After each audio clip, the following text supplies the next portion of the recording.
Good afternoon, everybody. How is everybody doing today? Oh, it's freezing cold today. I am absolutely bitter. So cold, I haven't taken my coat off all day. You haven't, have you? You kept your coat on all day. Mm-hmm.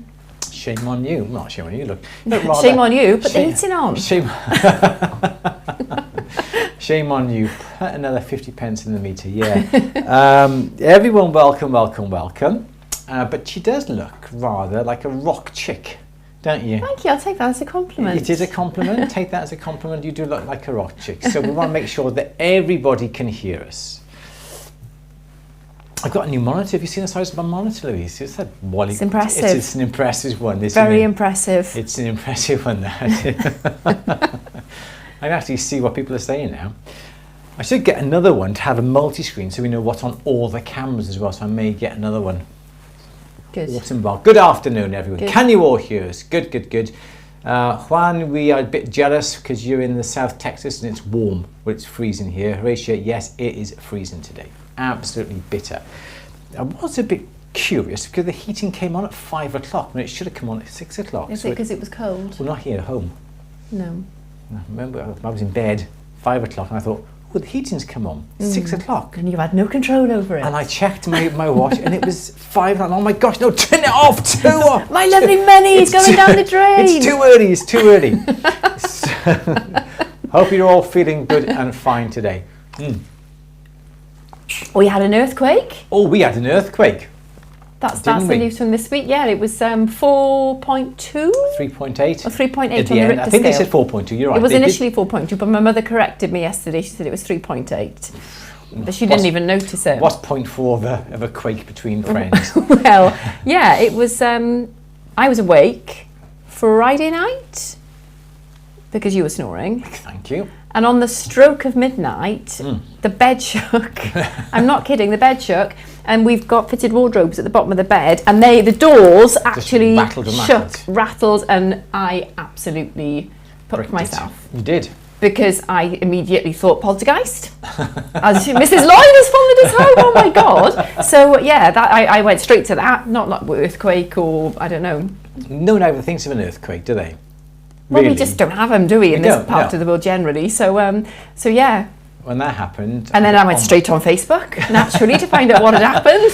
And people were was saying, I going mad? People were saying, did you hear that? Did you hear that? Did you feel that? Yes. Yeah. And it was an earthquake. Yeah. Not far, we weren't far from the epicenter. Apparently 2 kilometres below us it happened. Yeah, so that was our exciting Friday night. But it did wake you up. The bed shook for us. Yeah. Enough of that. Yeah, it was scary. Like, till I realised what it was or knew what it was, I thought, am I going mad? What happened then? Was it? Yeah, I went straight to ghost, of course. But do you know what I thought? Do you know what, for a moment I thought, how vulnerable are we as a race on this planet? Yeah. If you've got no control over Another this. profound effect. It was a minor tremor. Come on. You know, people were on like Twitter and Facebook saying, I was sitting in my chair. What do you do sitting in your chair at midnight? Well, it's up to people what they do. It felt like the chair went across the room. Really? It wasn't as bad as that. Anyway, but it was a biggie for our, as Clay said, they're usually less than 2. They're really rare here, and yeah, so it was, yeah, very unusual. Anyway, that was there we go. One thing I do want to talk about is something that happened or something we noticed on YouTube this morning. Yes. Can I get the screenshot up? I put it on Facebook this morning. Basically, well, I can put it on my. Can you get it on there? People impersonate other people all the time, don't they? On Facebook and social media, bad people, scammers, and somebody has.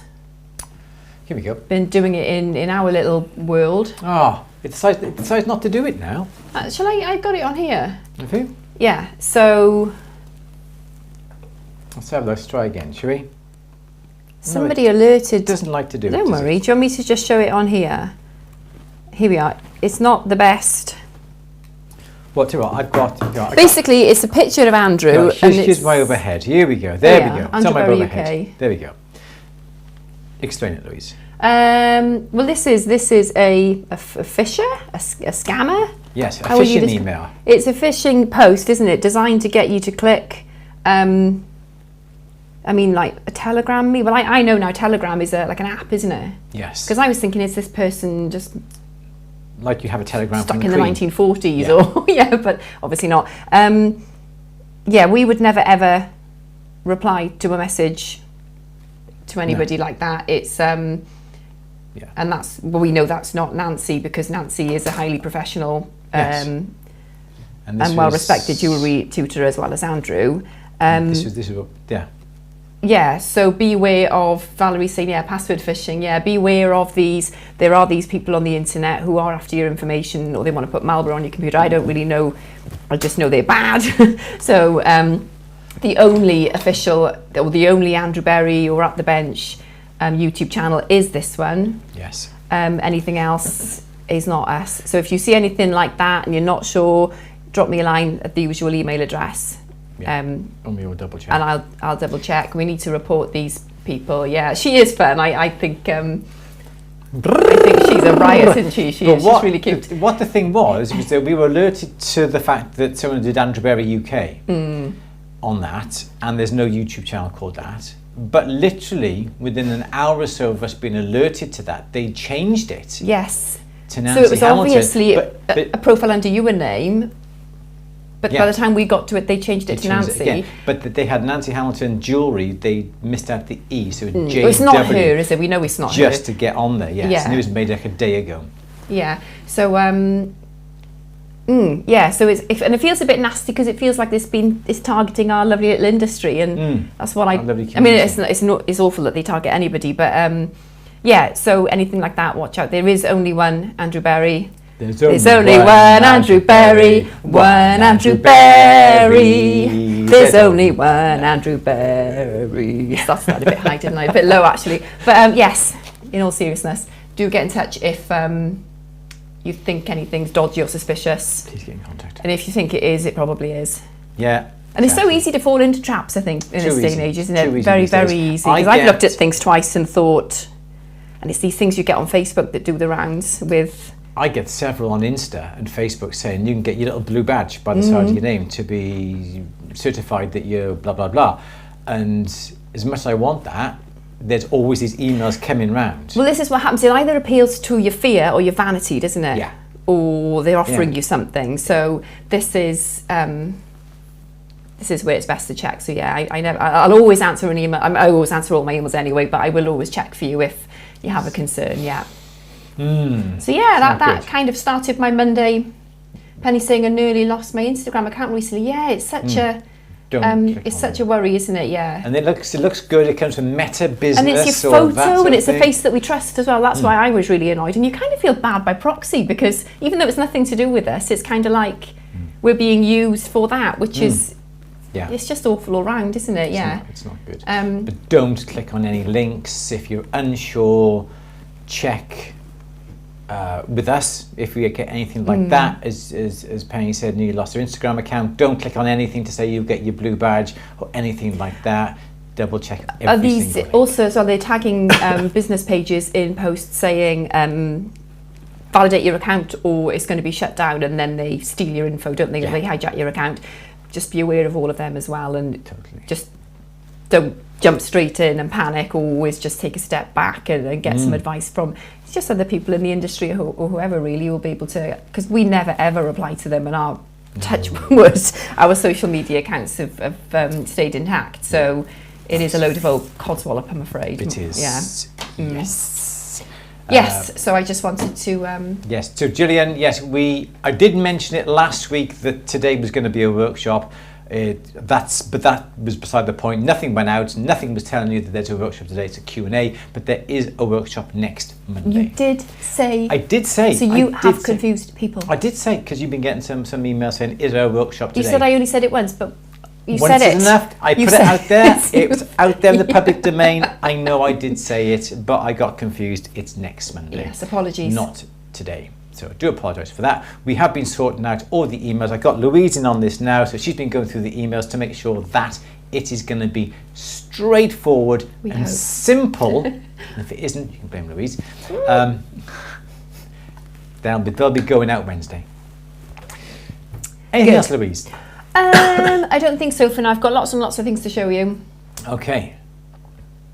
Let's do some questions and then I can show you. Okay, let's go. It is Monday, the 27th of February. A little bit later than usual because we've been having a good old chat. It is time for our Q&A. I don't know how many Q&As we've been doing now. It's hundreds. So Louise, let us have our first question, Madeira. Yes. Oh, Claire just said, check out your own YouTube security, please, Berries, because YouTuber Paul Hibbert had his channel hijacked and stolen recently. Oh my God. Yeah. Okay. Yeah, two-factor authentication, yes. as Horatia said, yes. Check your very strong passwords. And that goes for everybody as well. I think it's just good social media hygiene, isn't it? If that's a thing. It's, important for us all to do, I think. Yeah, good. Okay. Helena is saying, are any of you left-handed? If so, does this impact on how you work?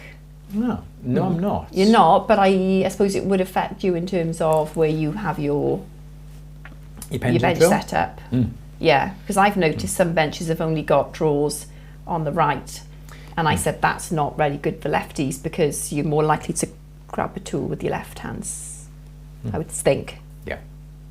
I'd say that, because we've got the flex shaft on the right, because I'm right-handed, but if you were left-handed, you'd have it on the left.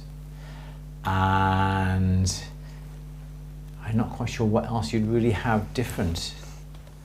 You'd be soldering, obviously, with the torch in your non-dominant hand, so that would be your right hand, wouldn't it? So perhaps your torch would be on the right side of your bench, perhaps your pickle, if you solder on your bench, would be on the right side of the bench as opposed to the left. So I suppose, yes, it does affect the way you work, and I know you can get left-handed scissors. I don't think you can get left-handed shears though, so I don't know how people would manage with that. It's a good point. I hadn't really thought of that. I suppose all the layout would be reversed, wouldn't it? I suppose. But yeah, it's a good question. If there's anybody left-handed in the chat, please chat away. Isn't that right, Louise? Yes. Do we have another question? Yeah. Rebecca is saying, do the PUK systems replace soldering completely, or are they used to only secure the work and solder after the spot welding? Both. I spent several years doing trade shows with Michael Ittenson, from the sales director from Lampert, and I was always going out to him and I was giving him things to do, or the demonstrator. Now the PUK, the puck, the same as an Orion, will not do without a torch. So if you buy a puck, you don't say, well, I won't need my torch anymore. The two go hand in hand. There are a lot of things that you can do with the puck and it's done. For instance, you've got jump rings, for instance. You can weld a jump ring closed. There is no seam in it. You can weld claws on rings. There is no need then to solder. There are lots of things the puck will do that does replace the torch. I'm doing this because you're downstairs, my torch is by here. So yeah, it will replace the torch, but it will not replace the torch. And as you say, it can tack things in place. So you've got a setting and a shank, or you've got 2 or 3 settings together. You can tack them together. You can move them a little bit to get them into place. And when you have, then you can solder it. Brilliant. We do an awful lot of that. Just putting things together. No, you see it on Instagram. Ooh, they get all these little bits of wires, all these little components, stick them in plasticine, put a ring around it, put plaster on the top of it to hold it into place. There's no need for me to do that. I've got a puck, or people would have an Orion. You can actually puck all these individual pieces together and then solder them. So it works alongside your torch. If you do lots of soldering on jump rings, a puck is brilliant. You won't need to solder a jump ring in future. I find that if you're soldering you're attaching a jump ring on top of a very heat sensitive stone, you can use the puck to be able to weld around that jump ring.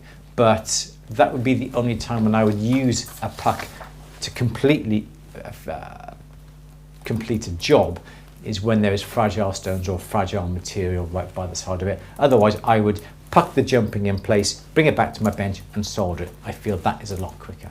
So it's a good question and it's a long answer, but they run in tandem, they run side by side. You can't have one without the other. So you can't have, that's wrong, you can have one without the other, but it's nice to have both, yes. Yes, Louise, I'm busy tapping away. Is there another question? Yeah. Okay, Gillian is saying, can you cut the bezel wall before you attach to back plate? Always seem to cut too short. Any tips? Yeah, I would always encourage you to do that, because once you solder the bezel up onto the back plate, you can decide what you want to do. You can leave the bezel quite deep, and if you do want to do that, well, then you can put some packing on the inside of the bezel to lift the stone up, or if the bezel is too high and you want to put that cabochon stone right down the bottom, there's too much metal, then you can then cut away. And the advantage of doing it that way is that the back plate will hold the bezel in place. So the bezel won't go out of shape, because you can cut it and you cut slowly, and I wouldn't cut from one side straight through. I would cut and I would turn the bezel, and cut and go through all the way around that way. But the back plate holds the bezel into the right position. So solder it on first, trim it down afterwards. It's a lot better. You'll have a lot better result by doing that. Yes. Yes, Lou. Oh, Gillian, the workshop will be at 2 o'clock next Monday. Good. Do you want another question? Please, Louise. Okay. Sandra is saying, not to open a now sealed can of worms, but we're making a ring with a bezel set cab. Oh, yes. Is it better to solder the bezel onto a flattened spot on the band, or attach the band with an open split in it? We all know where that split's got to be, okay? We know that. Everybody knows that. Repeat the question for me. No, I know, I got it. So it is dependent upon you. And it depends on where you want the bezel to be, how deep the bezel is. So you said, is it best to solder the bezel with the back plate onto a flat spot? Okay. Here's the ring. Tell me, guys, where's your solder joint? Oh, I don't know. I think it's at the top there by the cab. I'll draw it in a minute when you come back to me. Okay? You want to put a flat on here. It's a good idea, because that increases your surface area for the bezel to sit on. If the bezel has a back plate, brilliant. Okay? You've increased the surface area. It's a lot better than having the bezel with the shank coming round. You can see you've hardly got any surface area, but you've got a nice large surface area here. That's great. If you're doing stacking rings, that would not be a good idea, because the next ring wouldn't be able to stack right next to it, because the bezel now is lower than the profile. So if I was making stacker rings and you're doing blobs on top, settings on top, I would make sure you do this. So then the next ring can come alongside with the same thing, and they'll all stack side by side. The next question you asked was, is it better to split the shank?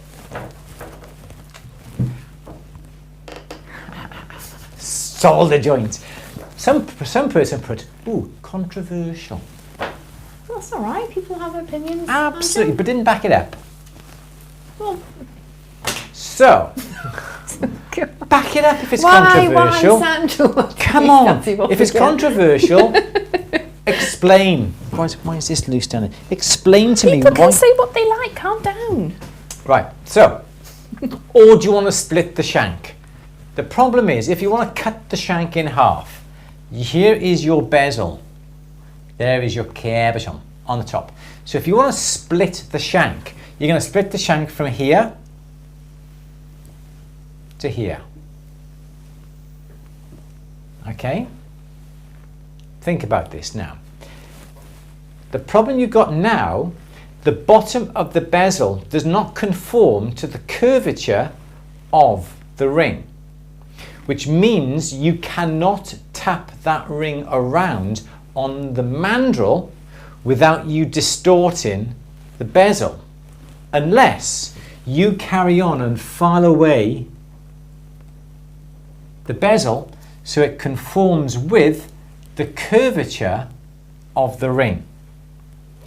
If you do that, you've got to make sure that the bezel now is going to be deep enough for the stone to come in.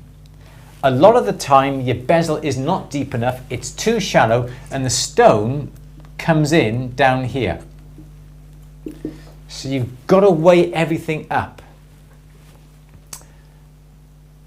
And I don't usually like doing that, because if you've got a small little bezel like this and you've got a big shank, yeah, that's not so bad because the curvature is quite small.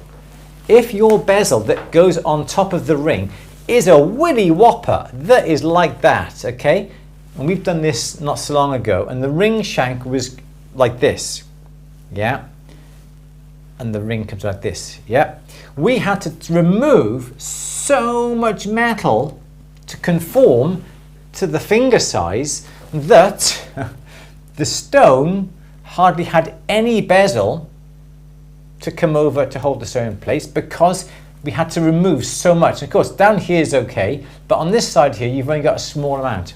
So those are the answers to the questions you've asked.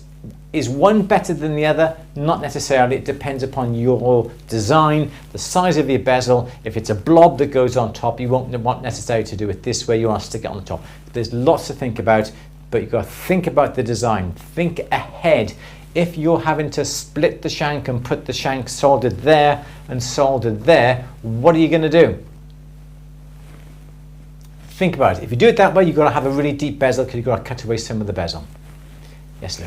I'm just going to jump back to Gillian's question, keeping with the bezel theme. Can you cut the bezel wall before you attach to back plate? And it always seems to be too short. Gillian meant, can you cut before forming? The bezel, yes. Yeah. Yeah. Yes. Good. Okay.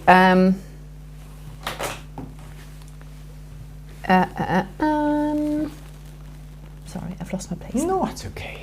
I've missed the question.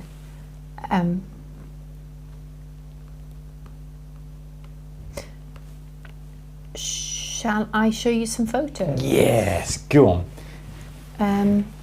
Show us what you got. While I'm looking for... Claire saying that the Telegram scammer goes after every popular YouTube channel. Huh. It's nice. Been targeted and reported them so many times. Yeah, I think this is... But they just keep on creating new accounts, don't they? This is the problem, yeah. But yeah, definitely report. Okay. I might need to borrow your glasses because I printed out my notes to see. I know it's not very environmentally friendly, but I can't see because the print's too small. Right, so, do you want some photos? I do. Okay, so do you remember a few weeks ago, feels like ages ago now, I showed everybody Kevin's silver rose ring. Yes, you did. Yes, do you remember? Yep. Well, that was really nice. That was gorgeous. Yeah, he sent me some information on how it was made. Would you like me to tell you? I'd love to. Great. Okay. Get ready. That's okay. Ready? See, I got my multi-screen on there so I can see. Good. Okay, so now I can go to it. Yes. Okay, so Kevin says your whiteboard explanation of how the ring was made was almost spot on. And there are several examples of this on YouTube. Kevin's version is slightly different. So the ring, this is Kevin's ring here, if you didn't see it the other week.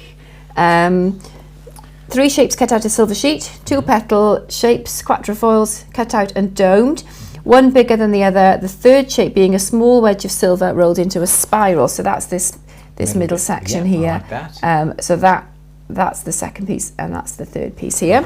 The ring was made first with the rounded facet filed into it to carry the rows on the opposite side to the ring solder joint, as Andrew always suggests. Great, thank Kevin, great. Hard solder was then melted onto the ring facet, and the bottom petal cup sweat soldered in place. Medium solder was then melted onto the underside of the smaller petal cup, which was then sweat soldered into the bottom cup. Finally, a small amount of easy solder was melted into the smaller cup, and the inner spiral shape sweat soldered into the middle of it. Both petal cups were polished before being soldered. I followed Andrew's advice and let each element sit unclamped while being soldered. There is always a danger the smaller parts will deform if placed under any pressure when being heated, so no titanium strips or ring clamp tweezers. Wow.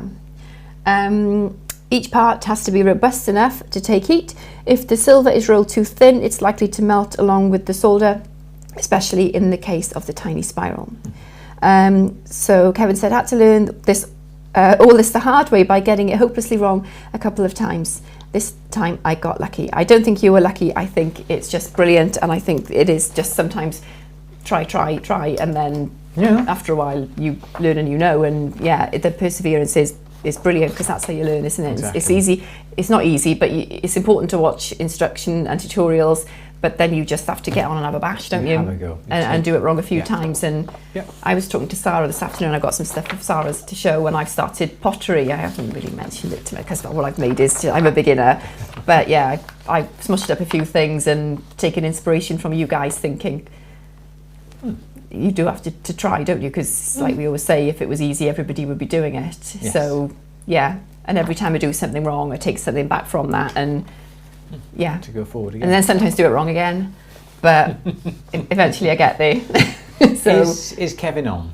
I don't know. Are you here, Kevin? Because Donald asked, what's the thickness of the metal? It looks about 1/2 mil.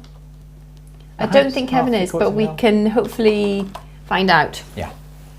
Great. But it is gorgeous. Yes.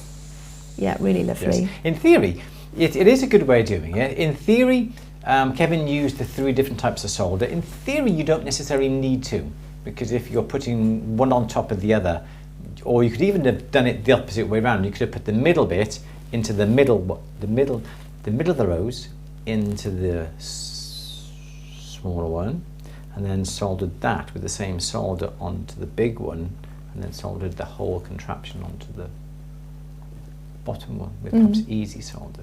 So yeah, but Kevin's way perfect, because what a result! It's gorgeous, and yes. it doesn't always. There's not always one single best way to do things, unless of course it's if you're soldering a shank and need to know where to put a joint on. There is one single best way. We know that. Absolutely. But yeah, brilliant. Yeah, well done, Kevin. It's fantastic. It's a triumph. I love it. Yes.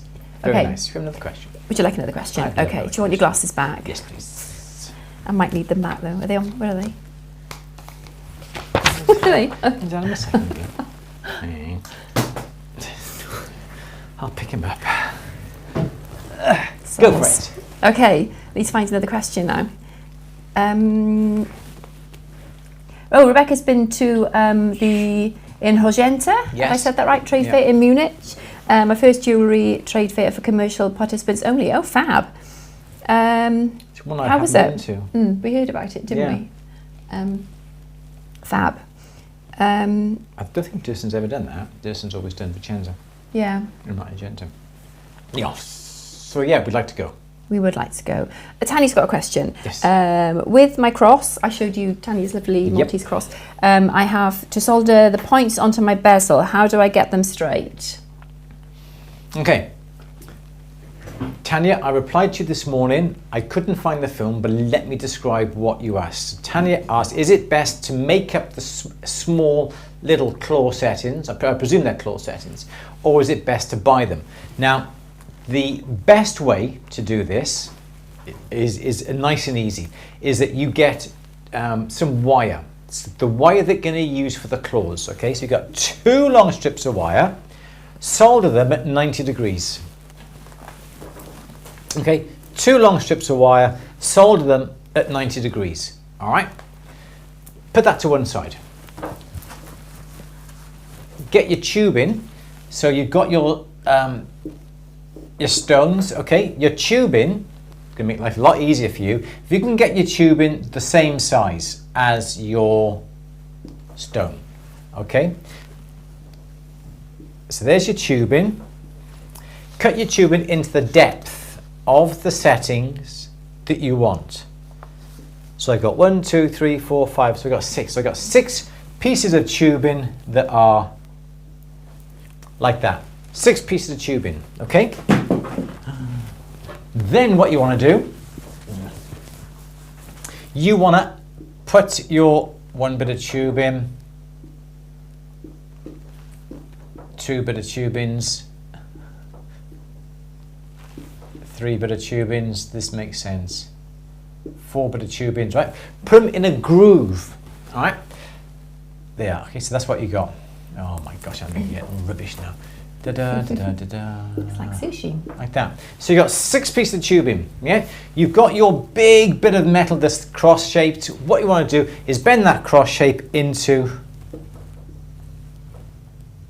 that shape, okay? Does that make sense? Into like a big long spider. Okay, then slide this, or slide your tubes inside this cage. So now you've got 1 bit of wire that runs all the way along there, that runs on the side, that runs down the other side of your settings. Yep, then you've got another bit of wire running along the top here, that then will run down onto this side. Okay, so it's like a cage with all the settings running along. Does that make sense? So here's your cage, you've got your setting in here, yep. Then what you want to do, you want to solder, solder, solder, and the other side, solder, solder, solder, other side, solder, solder, solder, other side, solder, solder.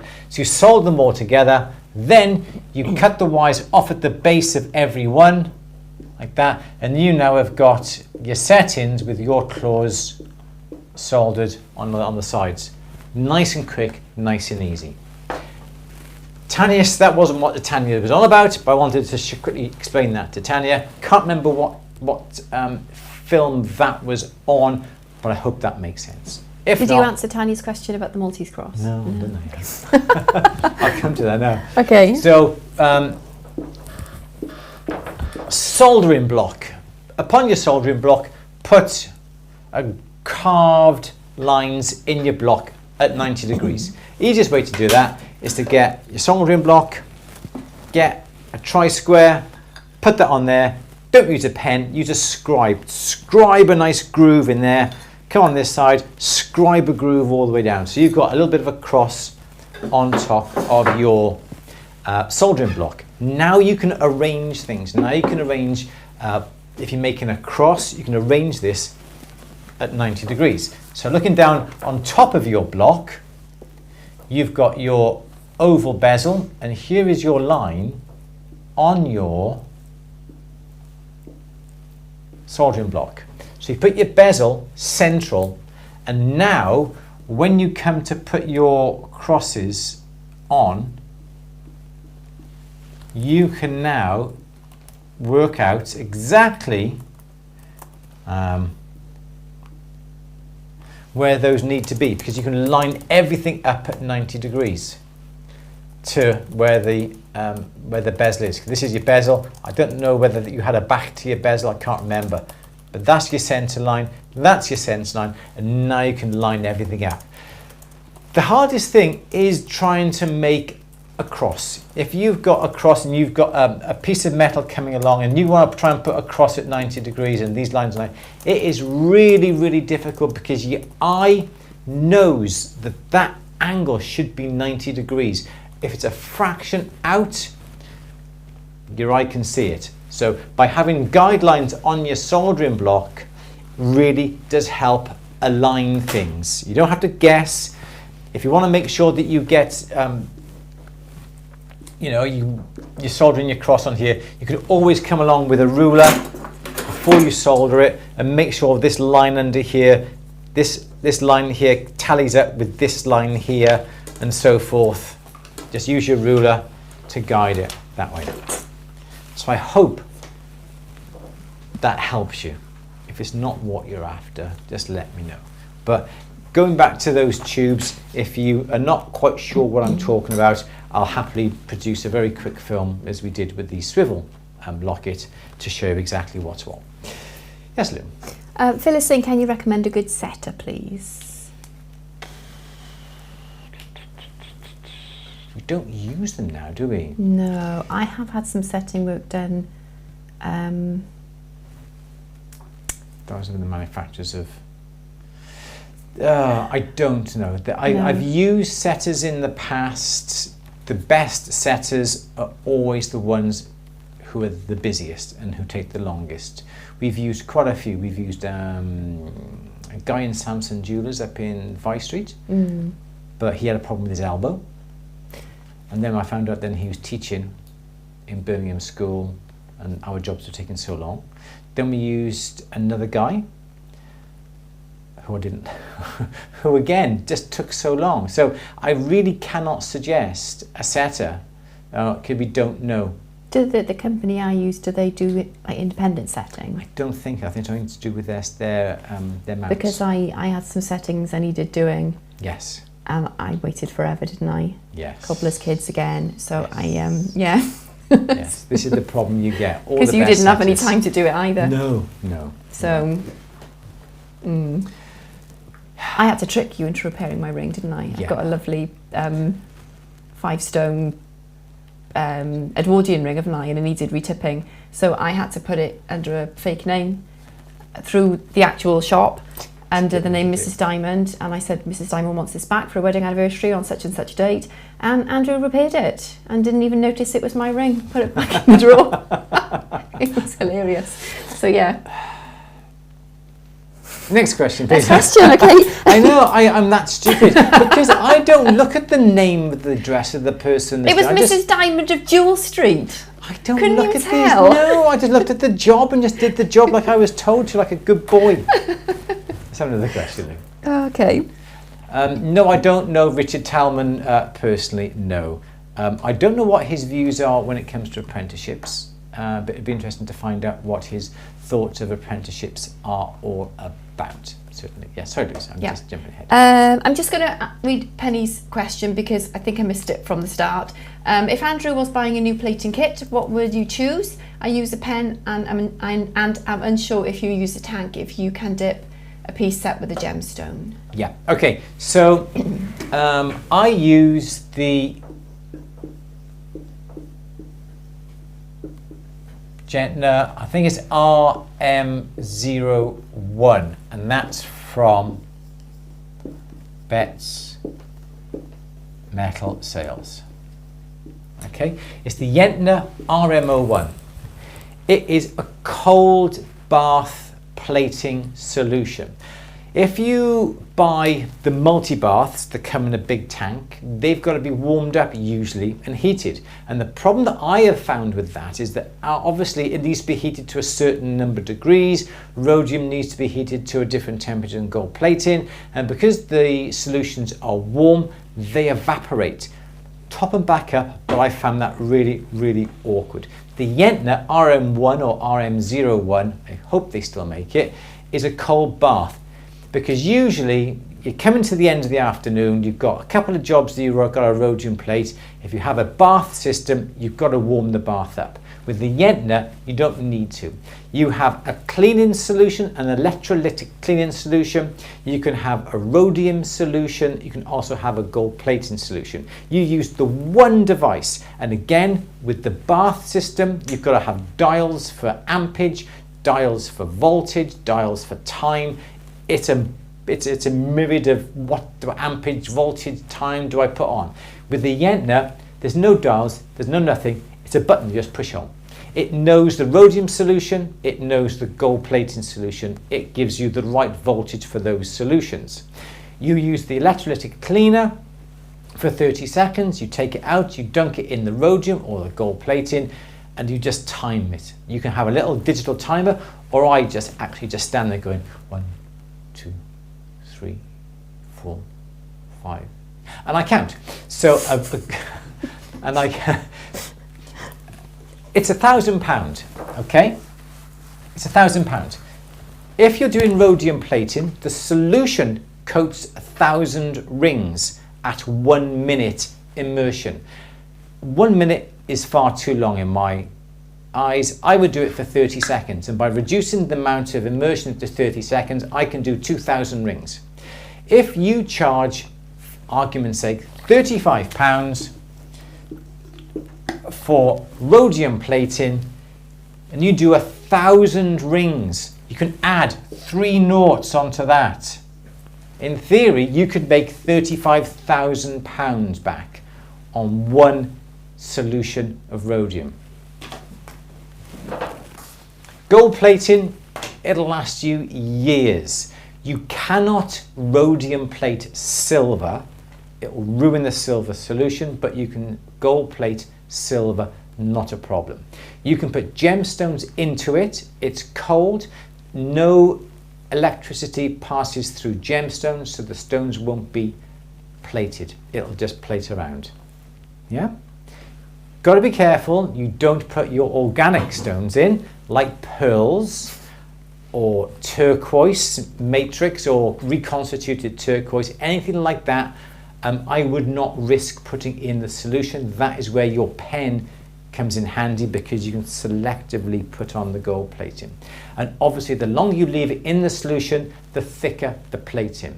They do have another system where you can put on a bit more of a hard plating, but that's a lot more money, and you can virtually work out then the thickness of the plating that is being applied. But it's an RM01. It isn't cheap. It's about £1,000 or £1,300, but that does come with your solutions as well.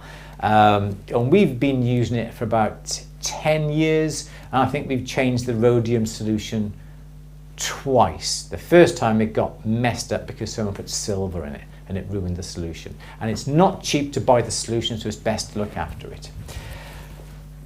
There we go. Thank you, Penny.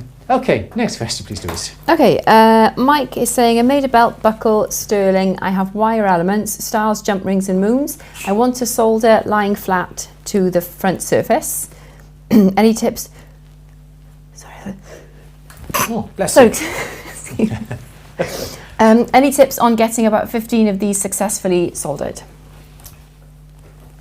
Bless you. Excuse me. Just go careful. Again, have a soldering block that is lovely and smooth. Lay out the outer frame. I don't know what it's like, but I would lay out an outer frame first, like that. Then I would arrange your components within the frame. I don't know what they're going to be like. You could have some curls, you could have some squares, you could have some triangles. These can all be rounds, whatever. And if you arrange it all within the frame, they then can all be touching.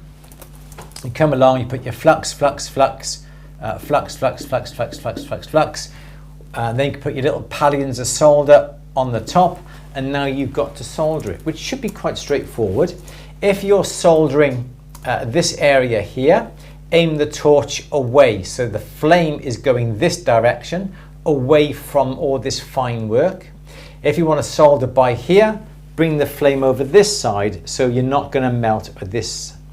So it's all about using the flame now to position the block, so the flame is not going to melt what you have previously done. So if you were soldering this over here, you wouldn't bring your flame in this direction, because the flame is going to be going all over here and it's likely to melt the rest of your piece. I would put the flame from this direction, so you're limiting the area that's exposed to the flame just to the area that you're soldering. But put it within the frame, it's going to make life a lot easier for you. Yes, Louise. I do have a picture. I've just noticed that. Ooh, that is lovely, Mike. Am I showing? Yeah, go ahead. Oh, sorry. Okay, go for it.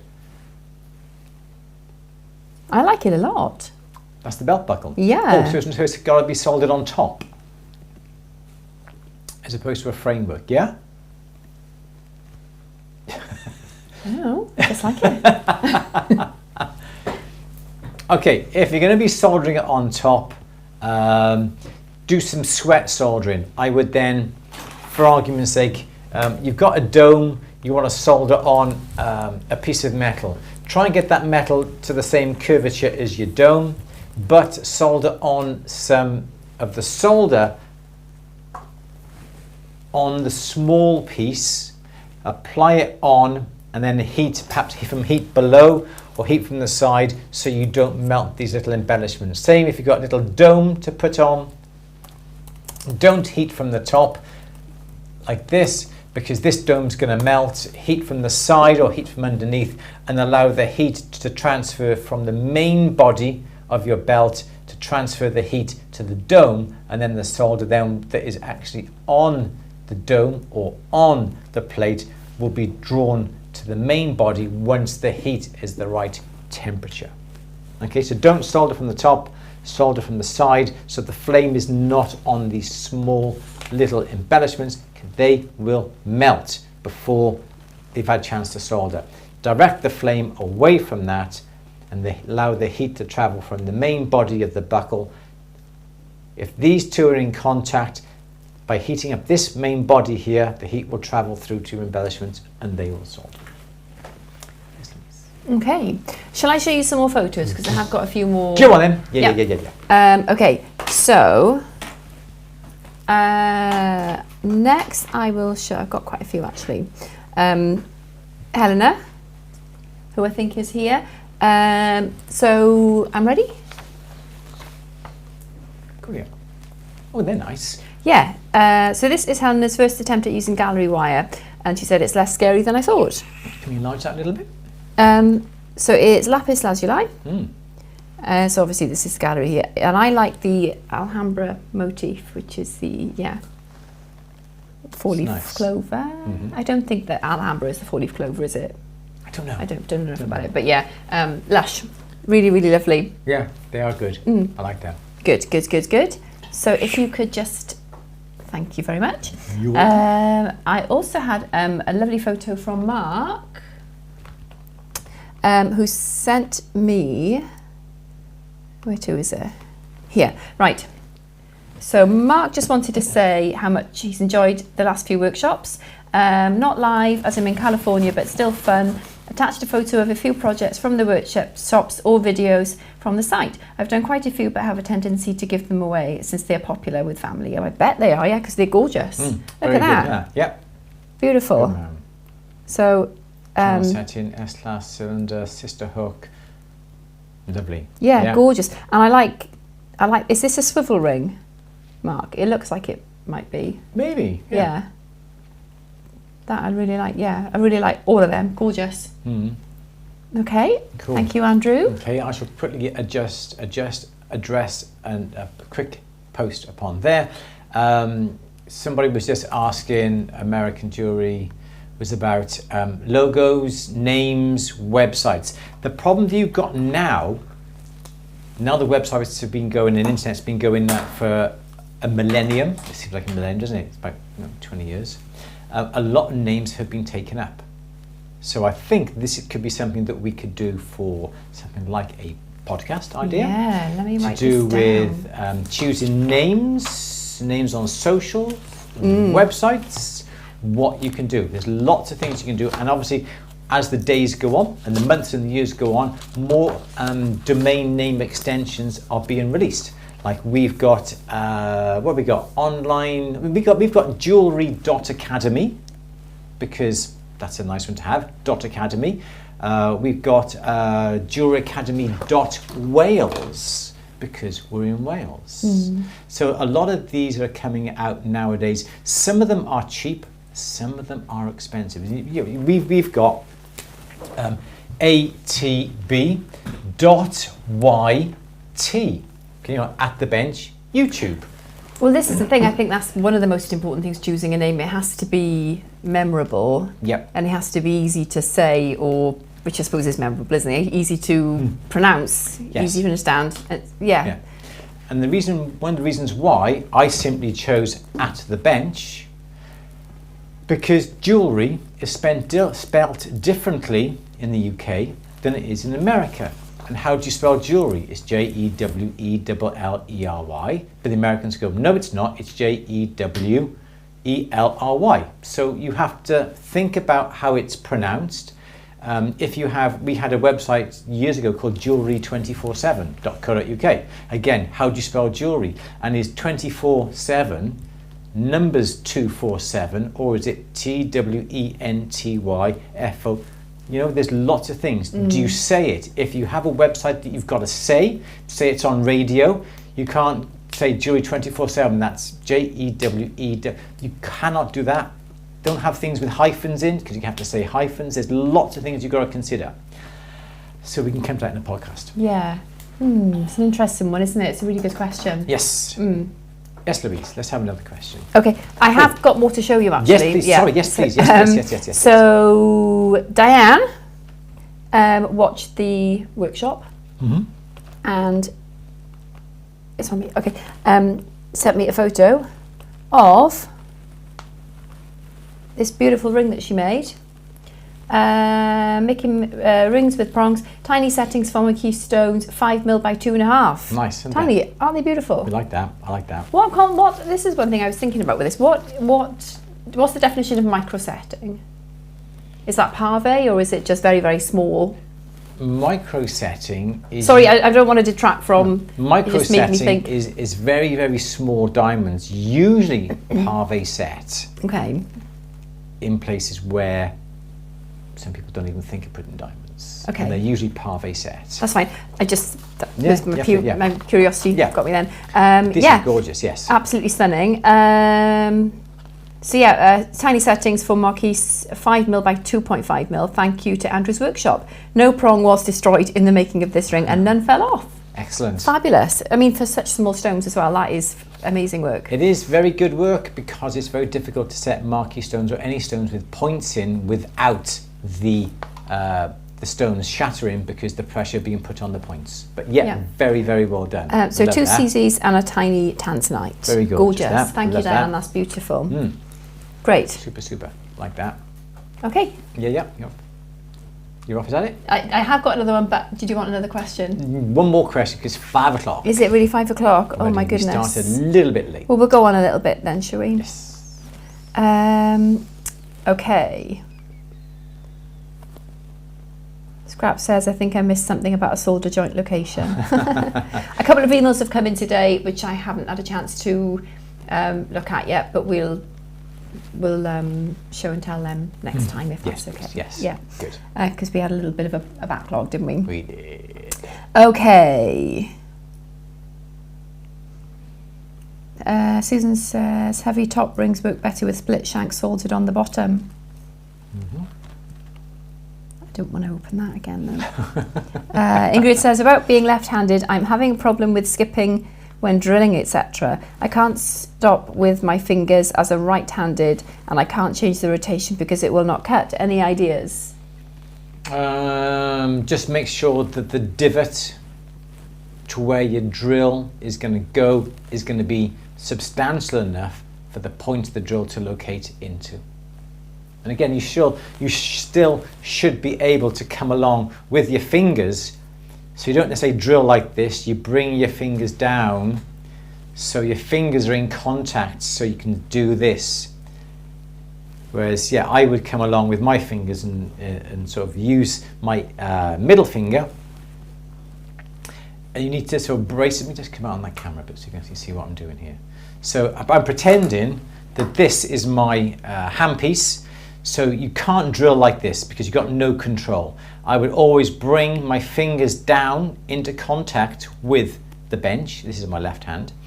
Okay, so then you can then run the edge of your drill or your burr along the side of this finger, like that. So then you can, let's see if I can do it with this one. Here we go, bring it over here. There we go. Let's take that off this. Okay, so this is my drill. Here's this, and I would do that, and I would run the burr against the side of my finger, and you can still use this. So everything's in contact. Your fingers are here in contact with the metal. You've got a pencil grip, and you can actually drill and hold it all that way. And be aware of the direction of the drill, and make sure that the little divot that you put the drill into is substantial enough for the point of your drill or your burr to locate into. Definitely yes. I need this one. It's a bit rattly, isn't it? That's okay. It's okay. It's fine. Yeah. Let's have one more question then, please do. Yeah, Davidica says, I just want to say thanks for showing my Moldavite ring and necklace a few weeks ago. Oh, you're very welcome. It was gorgeous. Okay. No, Claire, you can't drill in reverse because drills only cut in one direction. Did the plating question, didn't we? Yeah. I think we've nearly reached the end. Julia, can you recommend anywhere in the UK to get half-drilled freshwater pearls from? Claire said, have you tried Ward? That's what I would have said. Yeah, definitely. Ward. Most definitely.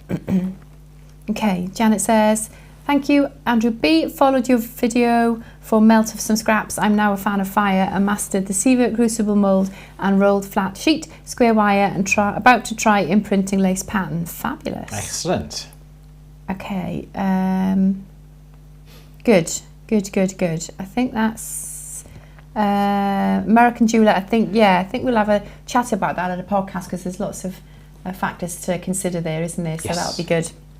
Thank you for that. Good. Right, do you want another photo? I think we can say that. Done Helen, we've done Mark, done Diane. Should we say that for next week? I've got more coming for next week. So go on then. I'm going to show you Sarah's because Sarah. Oh, careful! Not yet. You're right. It's still on you. Sarah Sarah accepted a commission from a neighbour, and it sounds like it was one of those commissions. We've got one at the moment, haven't we? Where you think, why did I agree to this? Oh, yeah. Yeah. You say yes, it sounds easy, but never is. Yeah. We can do that, research we'll do that. And it's normally me accepting them, taking them in, and I'm just going. Often, I say yes, and then think about how I'm going to do it afterwards. I'm getting into the habit of really assessing what comes in. This is important, isn't it? Things don't necessarily work out right. You can say no. You can say... I'm finding it easier now to say no than what I used to. I used to say yes to everything. Yeah. Sometimes that does land you in trouble. Yes, Louise. Yeah. Do you have... you can say no. No, hang on. So, Sarah...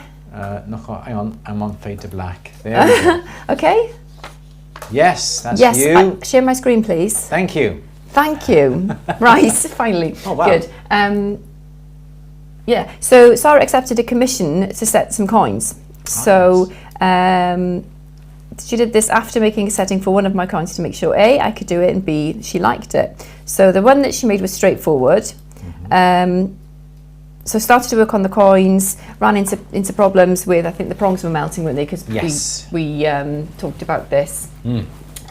So I think Sarah watched the claw or the prong creating. What's the claw setting, the prong setting? Help me out, Andrew. The workshop we done last week. Yeah, claw setting claw workshop. Setting workshop without the setting, but just the creating the claws. Yes. Yes. So persevered with resoldering.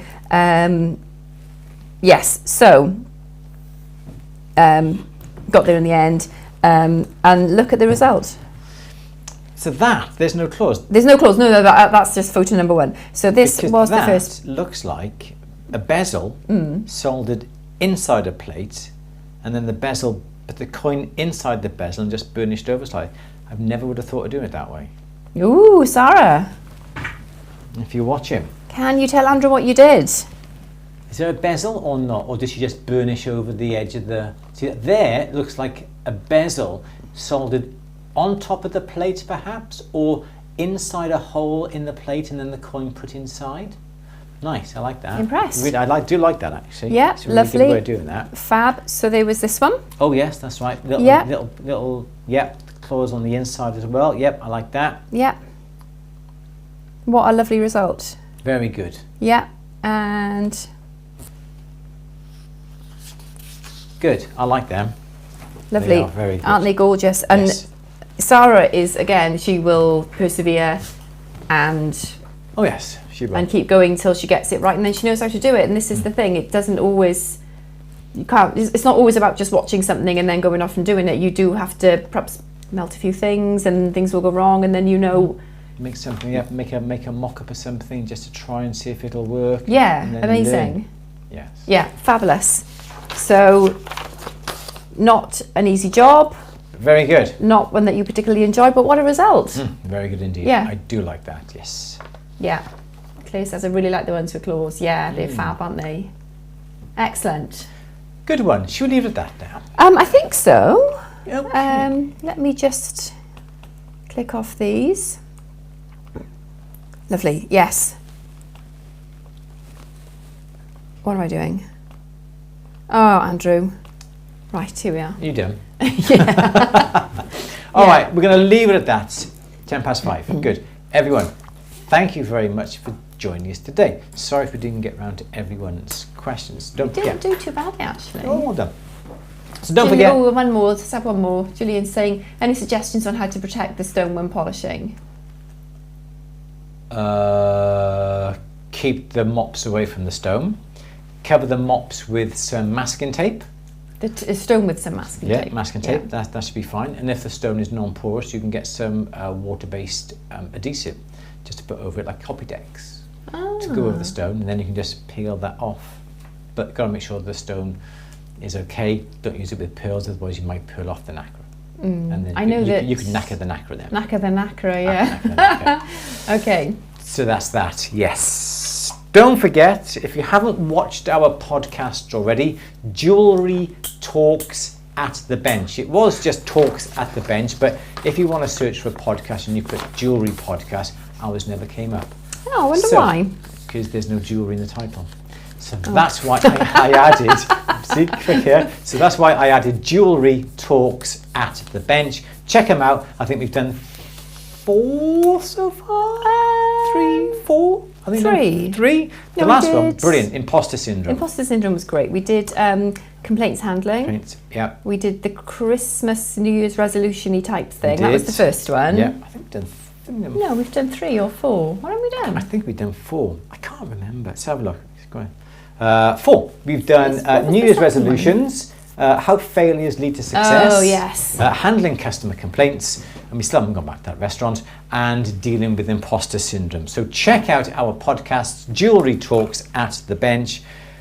Going to be doing a few more over the next few weeks, so keep your ears peeled for that on social media. Everyone, thank you very much for joining us today. Really do appreciate your company. Sorry we were a little bit late. It's been manic here as usual. And we will see you next Monday for the workshop. And it's going to be stone setting stones. Stone setting stones. Stone setting stones in the settings that we created in last week's workshop. If you're a member of At the Bench, all these workshops are free. If you're not a member of At the Bench, the workshops are £15 each. If you're a paid member of At the Bench, all these workshops are included in with your membership. I think jolly good value. And if you join At the Bench now, all future workshops are included in the membership, and you can also rewatch all the past ones. So there are 12 13, so far, as well as 1,700 instructional films and yeah. projects. Exactly. And it is 2 p.m. for next week's workshop. Yes, it is. It was 3 p.m. last week because Louise was on a bit of a training course. Mm-hmm. So, but this week it'll be at 2 p.m. on the 6th of February, but emails will be going out, and hopefully the emails won't be as confusing as I did them last time. Yeah, because hopefully Louise will be in charge. Getting a bit more organised. Yes. So it is goodbye from Louise. Goodbye. Please stay vigilant on YouTube and look out for imposters, real imposters, not imposter syndrome, actual people, bad people who are posing as people they're not. Everyone, take care. We will see you next week. Bye.